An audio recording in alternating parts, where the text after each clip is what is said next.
Out of the way, dog. It's mouse time. Alright, today we have Mouse by QuanGuan.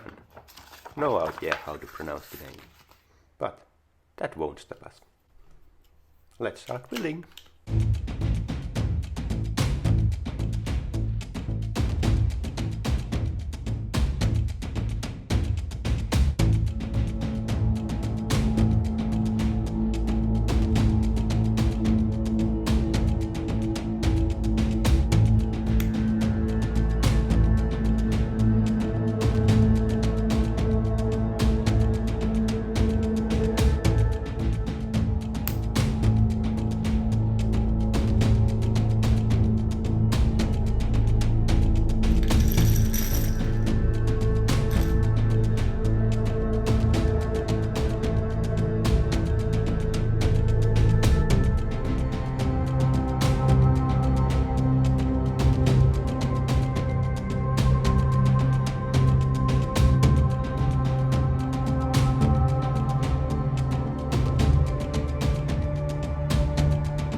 Yes, it matters which way you put the wheels in.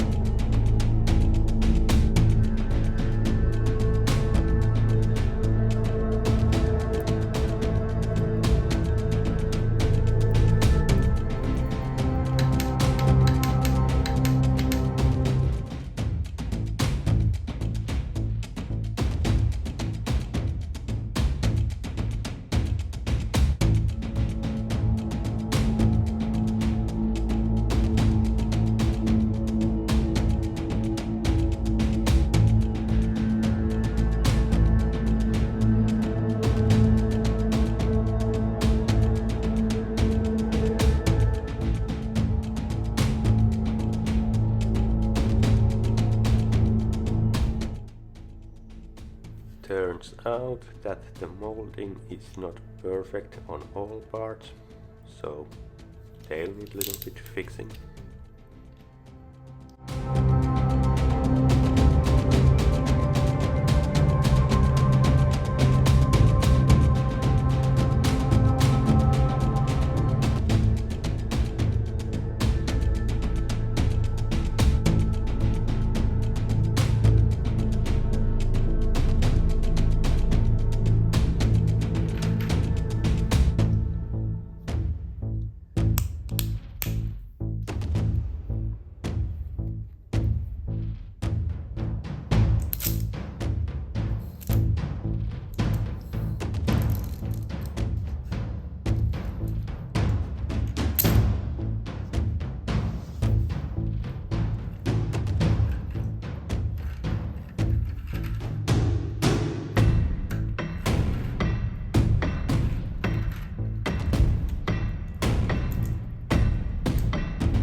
Alright, wheels on this side, they rotate fine, but on here it really struggles rotating freely.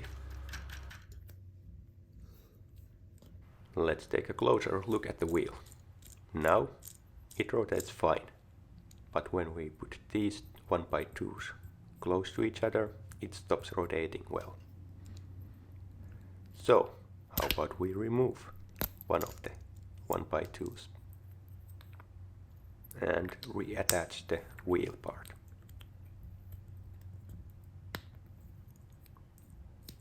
Now it rotates fine, so let's use this as a fix.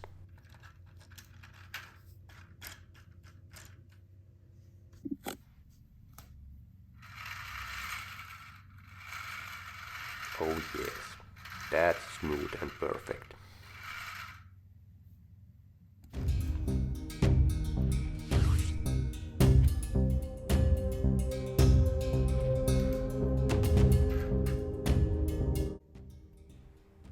Good thing we have the patched versions of the building instructions.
Alright, the tank is finished, but let's assemble the minifigs and take a look at the accessories. The minifigs are quite similar to Lego ones, except these ones have a bit more parts, which gives the joints a bit more movement.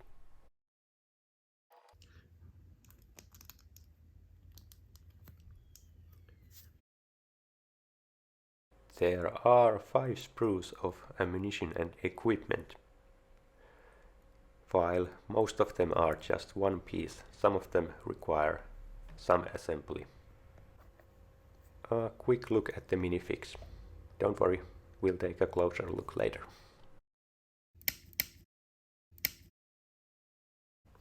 Most of the accessories are weaponry, and they are World War II German ones, so quite fitting for the set.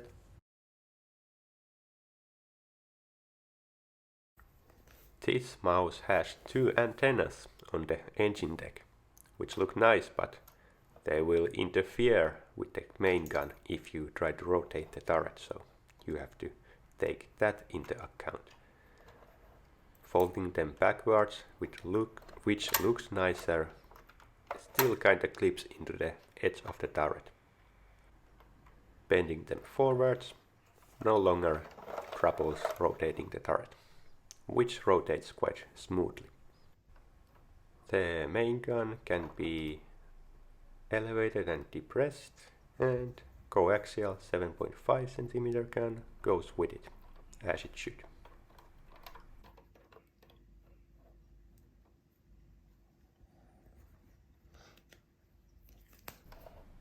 The crew hatch in the hull can be opened, and with a little bit wiggling you can get a crewman in there through the hatch. That looks spooky. Let's back out.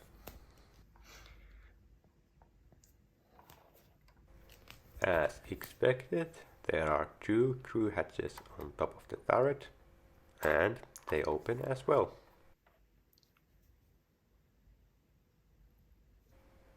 Minifigs can poke out from the turret hatches if you use their arms to support them.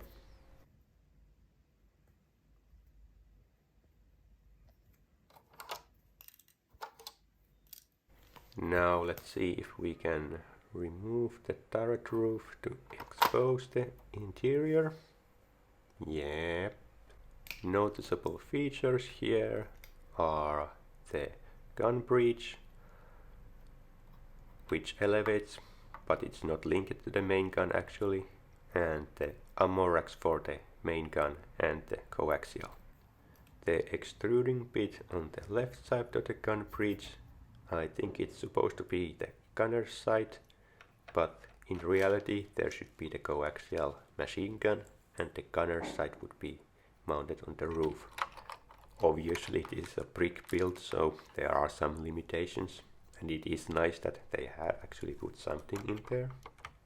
Talking about putting things in, let's see how many crew members can fit the turret.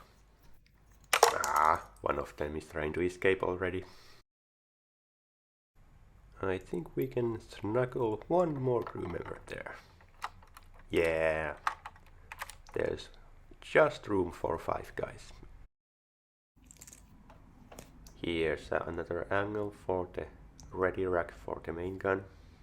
There would be more ammunition stored in the hull. Let's plop the turret off so we can get access to the hull interior. First time doing this, so I'm not 100% sure where to begin.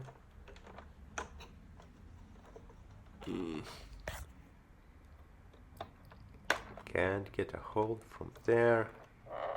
I think we will start with the driver's hats, since we can get our fingers inside there.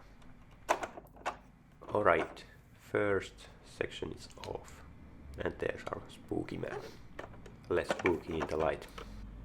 Oh yeah, pieces are coming off nicely now, one after another.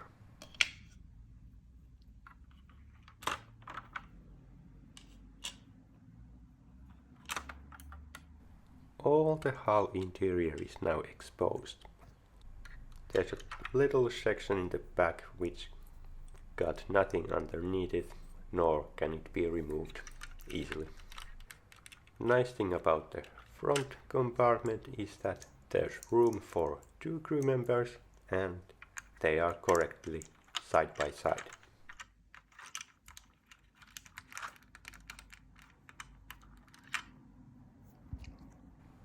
I like the little eyelids for the observation devices. They look good. And behind the crew compartment we have the engine and the generator, and on side of the generator there's room for ammunition.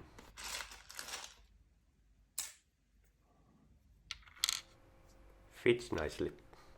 Just right between the batteries. Looks nice, but to reduce the chance of parts getting separated, I'm gonna put it back together.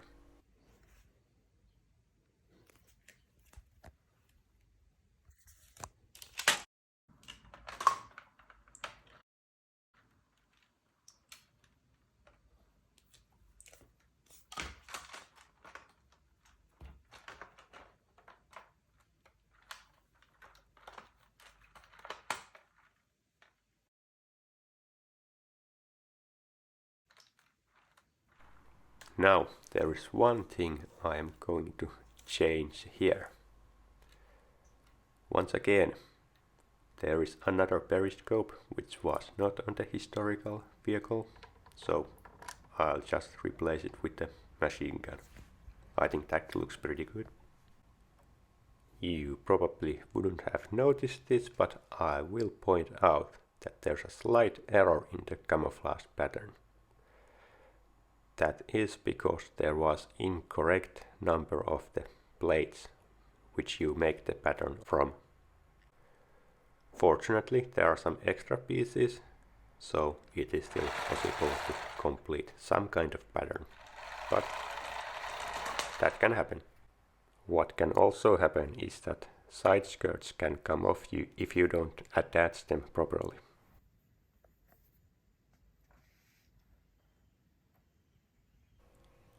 That's one happy looking mouse. How do I know it's happy? It can wiggle its fuel tank. Wiggle, wiggle, wiggle, wiggle, wiggle. As promised, a closer look at the minifigs. Nicely detailed prints. Just a slight error on that one guy's mouth. And there are prints on the other side as well.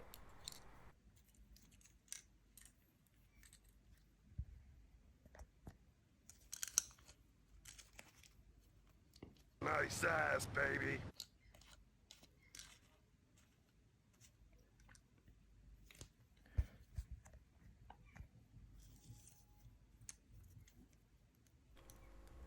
If we compare these to the Lego minifigs, there's two big differences. Here's the first one. The arms have little sideways movement. And another one is that legs bend from knees. This gives more options for different poses. Now I don't know what kind of effect these have on the durability, but hey, more options. This was my build of QuanGuan's mouse. Hopefully it was enjoyable to watch. If you want to see more mouse content, please check out other videos I have made. Until then, bye bye!